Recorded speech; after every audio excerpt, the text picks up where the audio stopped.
Batad Rice Terraces in Banaue, Philippines. Still in use today, the Ifugao Rice Terraces were carved into the hillsides of Ifugao Province by hand some 2,000 years ago, and are fed by an elaborate irrigation system that captures water from the forests above. While many people explore this famed landscape from the town of Banaue, the Banaue Rice Terraces cluster here isn't technically part of the rice terraces of the Philippine Cordilleras UNESCO World Heritage Site. These terraces are, however, designated a national cultural treasure by the Philippine government and are undeniably spectacular. But probably the most impressive of all the terraces are at Batad, a tiny, remote village in the municipality of Banaue that is only accessible by foot. Thanks to their pristine condition, these terraces, along with 4 other clusters, are included in the UNESCO inscription. The reward for your hike up is a panorama of a kind of enormous amphitheater where each level is actually a rice paddy and where the village of Batad takes the place of the central stage at its base. Maximize your experience by staying in one of the indigenous huts and wake up to a view of the terraces before you even get out of your cot.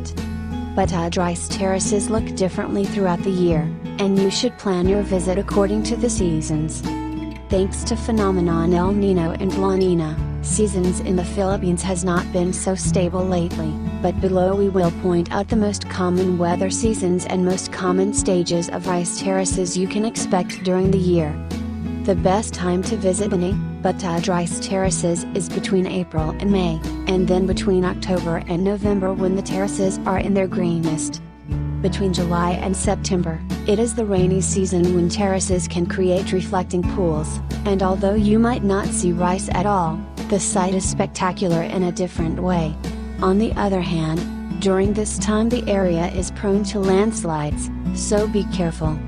Between December and March, it is the season after harvest, and terraces are often muddy and not that green, but we visited Batad in January and were not at all disappointed by what we saw.